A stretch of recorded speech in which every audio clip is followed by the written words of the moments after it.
Dear students, my name is Preeti Khanna and today's topic of discussion is importance of health and hygiene for senior citizens. Health, as you all know, is a condition of a person in all aspects. It is the level of functional and metabolic efficiency. Health is a positive multidimensional state that involves physical, psychological, social and spiritual aspects of health, each being influenced by the other one and influencing each other.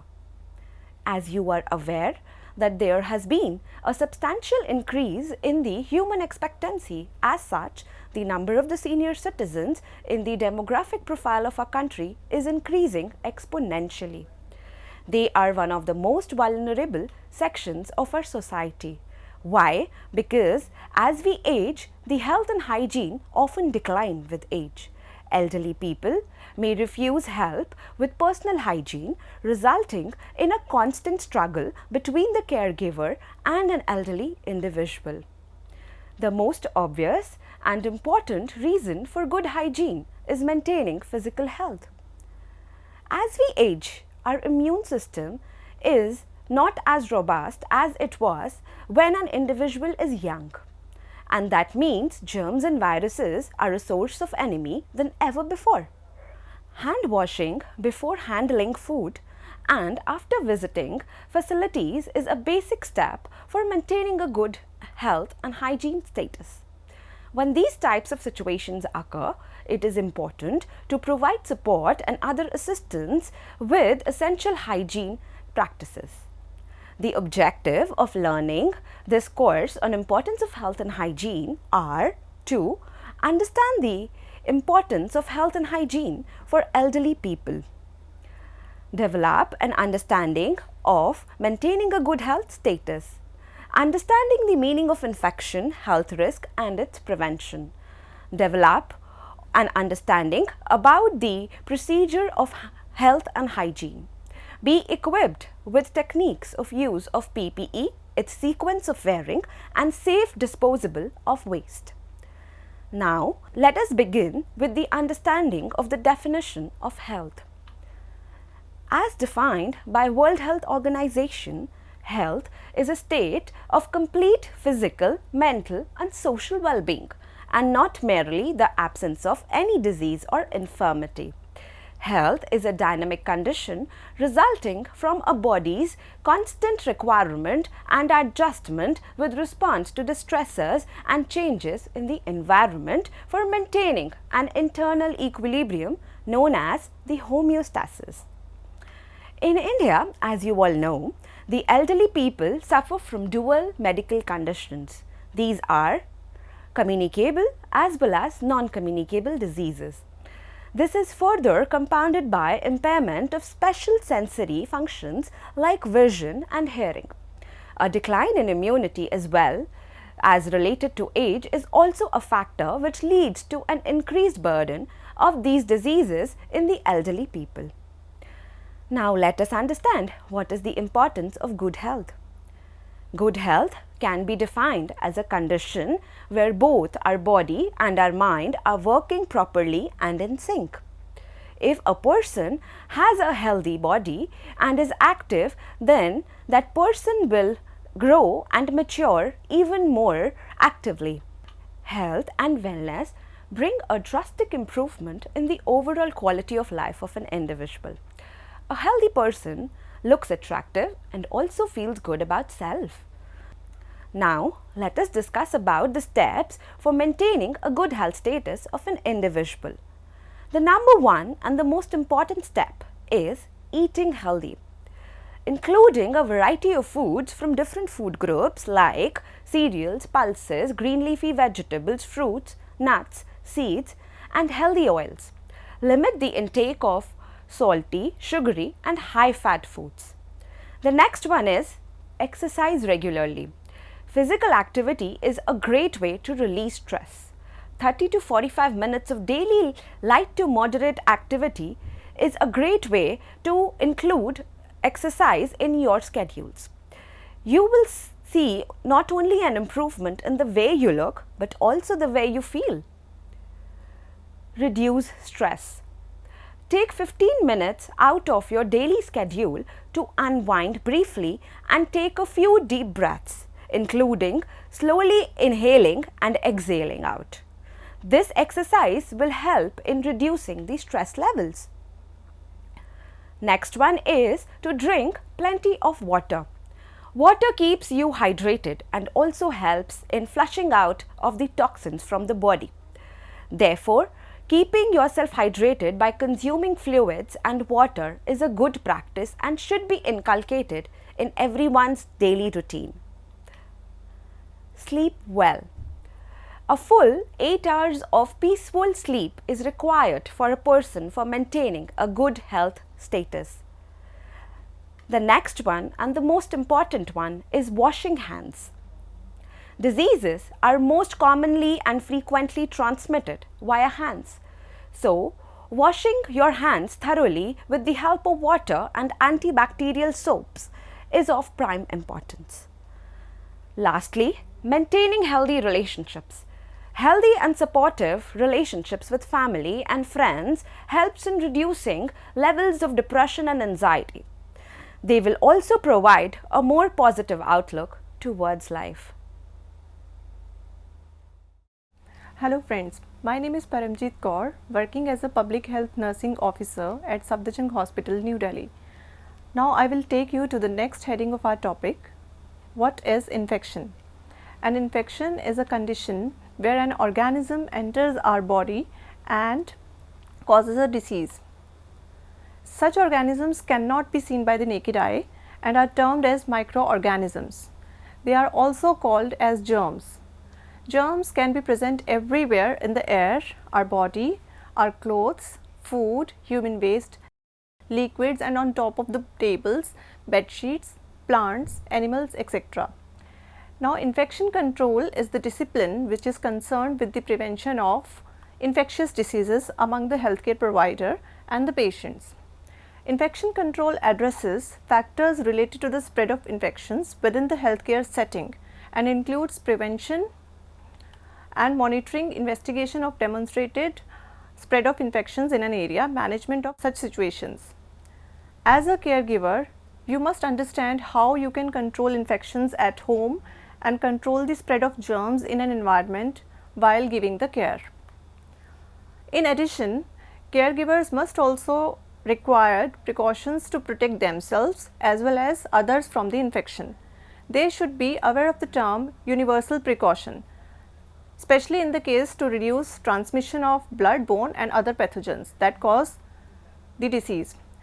And it includes personal protective equipment PPE, taking measures for PPE, removing and safe disposal of PPE. Now, what do you understand by the term chain of infection or the infection cycle? Infection can spread from one person to another when the germs are able to leave the body, have a way of being transported to another body and then find a location to get food and grow. It also refers to the measures practiced to prevent the spread of transmission of infection from the caregiver to the client and vice versa. This can be done by breaking this chain of infection at any point of the link given. Caregivers cannot prevent spread of germs from the person while they cough, sneeze or move bowels or when they have a skin injury. But caregivers can provide tissues or offer them tissue papers while they sneeze or cough and helping them wash hands after a visit to the toilet. Germs cannot move from one body to another until they have a medium of transport. If we can ensure these mediums are taken away, the germs will not be able to grow or to travel from one medium to another and cannot cause the disease. Therefore, it is important that we take transportation mode of germs away. But how can we achieve this? By washing our hands properly after every contact with the patient, washing our hands before and after each task we perform, follow infection control guidelines and ensure that dirty or soiled clothes are never kept with the washed clothes. Now, do you understand what is the health risk if we do not use a toilet or a latrine? Let us see.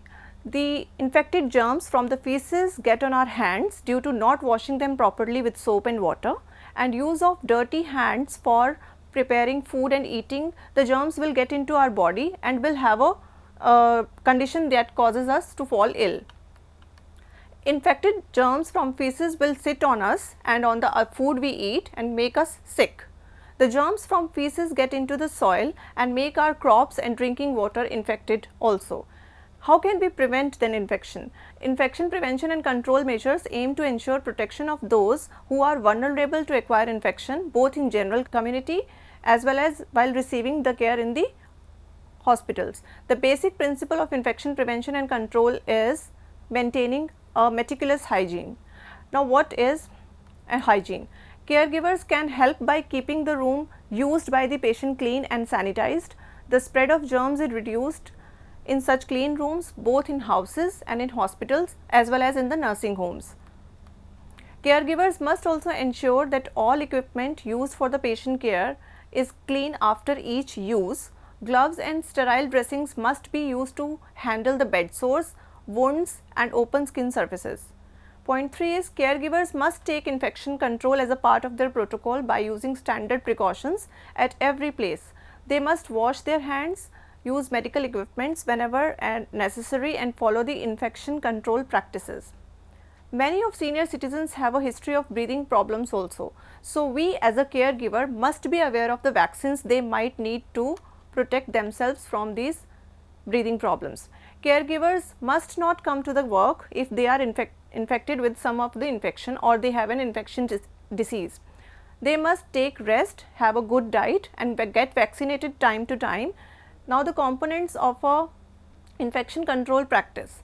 The basic component is hand hygiene, maintaining PPE, biomedical waste disposal and knowledge of occupational hazards.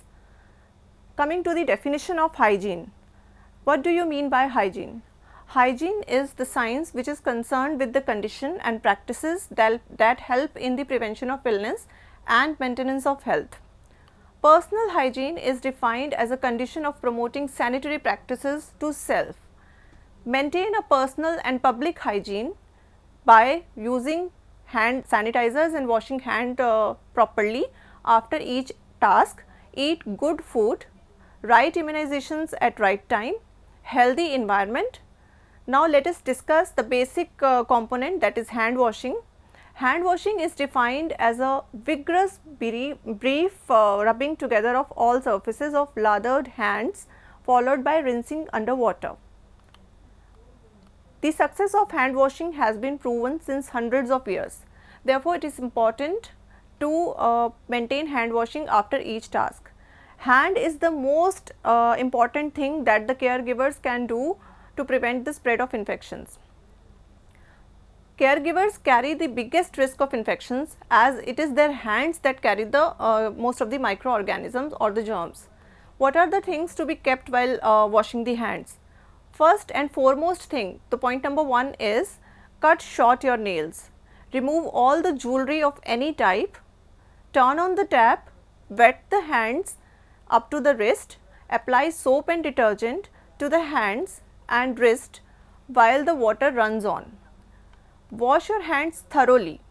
Rubbing must continue for at least 20 to 30 seconds. Rinse hands by keeping the hands well below the elbow level. Repeat this procedure to ensure thorough cleanliness. Dry the arms and hands starting at the elbows and working towards the hands. Discard the towel. Now, turn off the tap using a paper towel because the handle is also contaminated.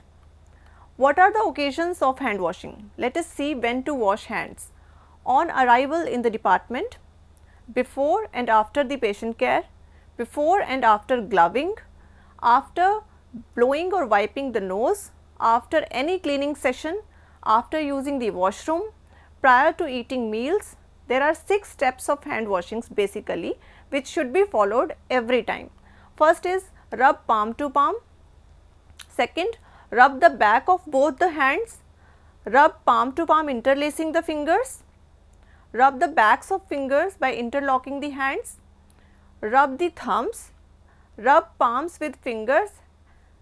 And hand washing techniques are classified as social hand washing with plain soap and water and hygienic hand washing. that is washing the hands with soap and water, and after that using a disinfectant or a hand sanitizer. Duration of hand washing should be minimum 20 to 30 seconds are enough for hand washing, but if they are soiled visibly, then we should go for hand washing up to 60 seconds. Commonly missed areas are shown in the figure as shown in the slide.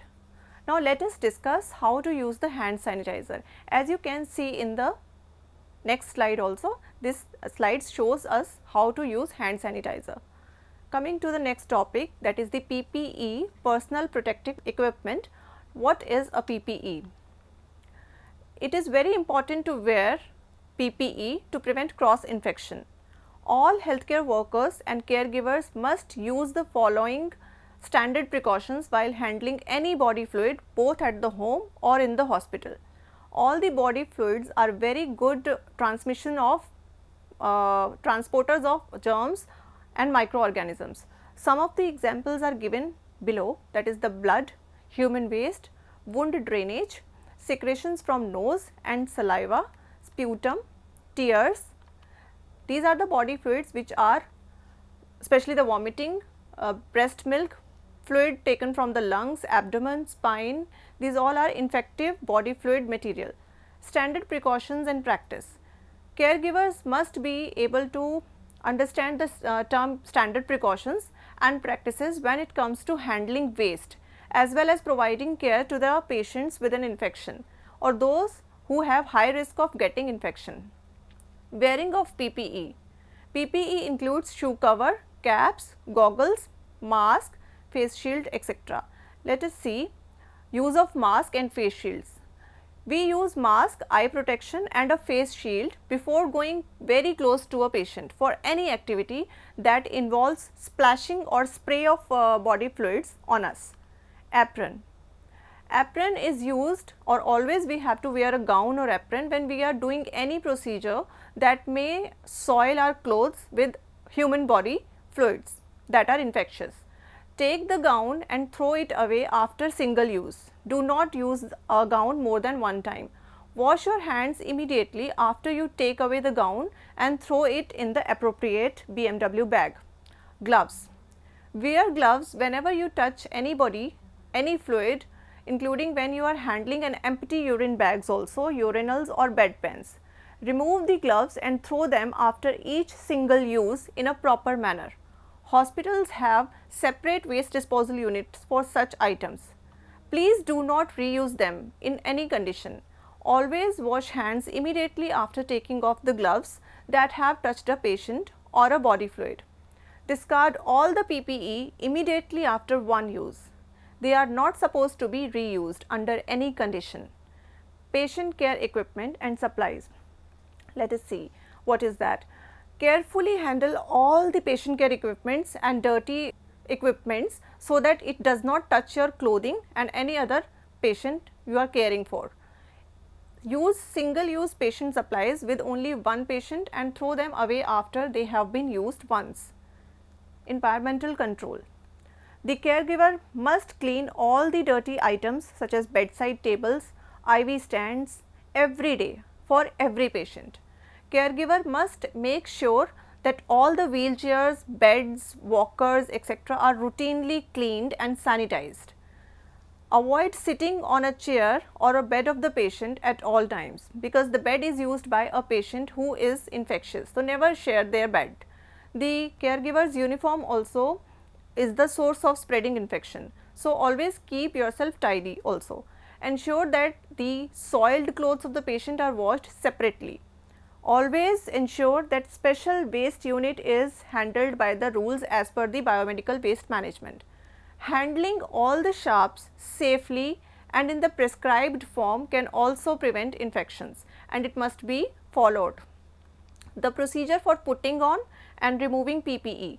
As we have discussed what is PPE, why it is necessary, now we should know how to put on, that is don, and how to remove the PPE. As you know, PPE includes various components, that is gloves, mask, gown. So, we will see one by one how to put on or how to don gloves. First of all, for wearing gloves, remove all your jewelry from the hands, wash your hands putting gloves on, pick up the glove with the right hand. Line the thumb side of the glove with the thumb side of the left hand. Slip the open end of the glove over the left hand and the thumb. Now stretch the palm side of the gloves with the right hand, pulling the glove into the finger level. Position the finger of the glove in the line of fingers of the left hand. Pull the remaining of the glove onto the left hand. Pick up the second glove with the gloved left hand only. Now line the left side of the glove with the left side of the right hand. Slip the open end of the glove after right hand and thumb. Stretch the palm side to side with the left hand and pull the glove on the finger level. Position the fingers of the gloves in line with the fingers of the right hand. Pull the remainder of the glove onto the right hand. Now proceed this activity requiring the gloves. This was how to put on the gloves. Now we will see how to remove them, how to doff them. So for removing gloves, grasp the outside edge of the wrist, peel it away from the hand, turning gloves inside out. Hold the opposite gloved hand, slide ungloved finger under the wrist of remaining glove. Be careful not to touch the outside of the glove. Peel off the inside, creating a bag for both the gloves. Discard the gloves in an appropriate bag. Wash your hands thoroughly. So this we saw how to remove how to remove and how to wear gloves. Now what are the do's and don'ts of glove use? First is, don't touch your face or adjust your clothes with the contaminated gloves. Don't touch environmental surfaces, that is the doorknobs, with your gloved hands. Change your gloves when you have given care to the patient or even if they are torn or heavily soiled. Discard gloves after each use. Never reuse them and discard them in a proper bag. Putting on and removing sterile gloves. Hold the cuff of the right glove with the left hand or vice versa. Insert fingers and cuff of the gown into the glove while pulling cuff of glove with the right hand or vice versa. Adjust the sleeves and fingers in the gloves. Repeat steps 1 to 3 or for the other hand also. Interlock the fingers of gloved hand to tidy up the gloves, fingers or comfort. Removing the sterile gloves. Hold the outside of the glove on the non-dominant hand at the wrist area with thumb and index finger of the dominant hand. Pull off the glove, at the same time turn it inside out. This is to prevent the exposure of contaminated part of the glove. Grasp the glove in dominant hand to prevent exposure of the contaminated glove part. Insert the middle finger of your bare hand under the cuff of other glove and pull it off. While removing glove, ensure the soiled glove is grasped neatly into the another glove. This allows easier removal of the glove and help in the prevention of contamination of soiled gloves. Dispose of these gloves in a covered garbage bin. Perform hand hygiene after removing the gloves. It is very important to prevent cross infection. After removal of sterile gloves, soiled gloves have been disposed of in a covered garbage bin. Next we see how to wear the gown. The procedure for wearing a gown is, open the second wrapper of the sterile gown pack to prevent gown from coming in contact with the unsterile wrapper. Hold the gown. Retreat 2 steps from the trolley to prevent gown for contamination when putting it on. Distance yourself from an area which is not sterile. Unfold top side of the gown and let it drop. Hold neck upward. Hold the gown at arm holes. Slip both the arms into the sleeves of the gown, ensuring hands are held higher than the shoulder. Do not extend your fingers beyond the cuffs. To prevent fingers from contaminating the outside of the cuff, instruct the circulating nurse to hold the inside of the collar, pulling both the flaps or at the back together. Tie the gown at the neck and waist without touching the outside of the gown. This is to maintain the sterility of the gown. Then after wearing this, after performing the procedure, how will you remove the gown? For this, first of all, instruct the circulating nurse to untie the string at the back of the neck and the waist.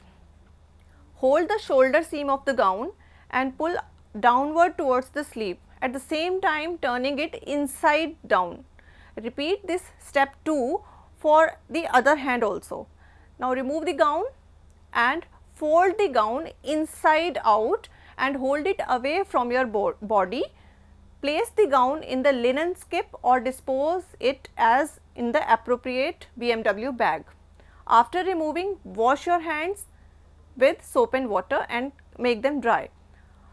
After removing the sterile gown, the soiled gown is placed in the linen skip in the utility room.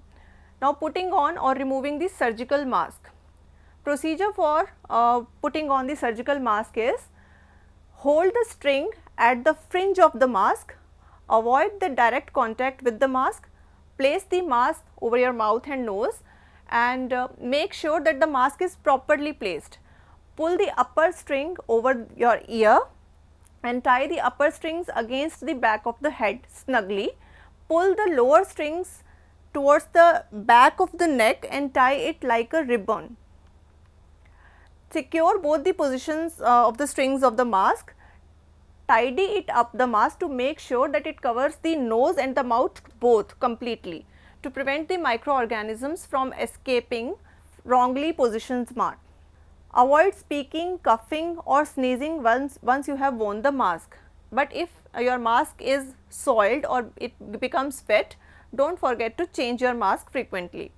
Then how to remove our surgical mask? For this, first of all, untie the lower string of the knot from the back of the neck, then untie the upper string knot, hold the string while bringing mask away from your face. This is to prevent the mask from falling down and contaminating the nurse's uniform.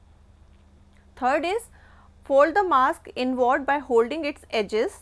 Tie over the mask with the strings to prevent the nurse's hand from contamination by the soiled surface of the mask, as the outer surface of the mask is contaminated. Now dispose of the used mask in the dustbin. Wash and dry hands after removing and discarding the mask. Now let us discuss about the universal precautions while using PPE, that is the personal protective equipment.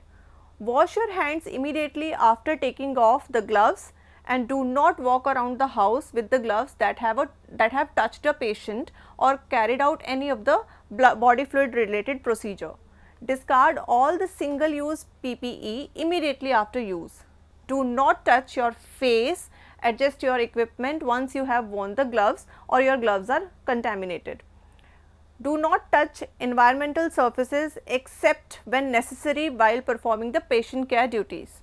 Always wear a gown when you are carrying out any procedure that may result in your clothes getting soiled or coming into the direct contact with the body fluids. Safe disposal of protective equipment, that is PPE, will ensure that the caregivers as well as their patients are safe. How we can do this? Let us see. It is done by the biomedical waste disposal. Let us see. Biomedical waste is an area that requires special attention from the caregiver.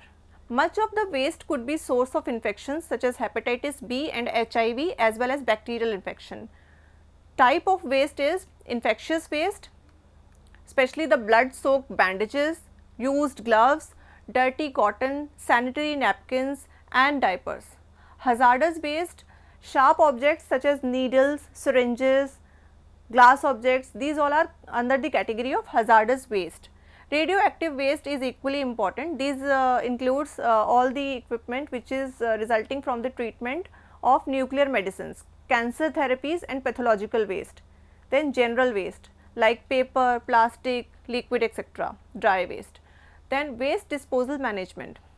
It should be done based on the color of the waste, treatment etc., that is shown in the slide. Occupational hazards.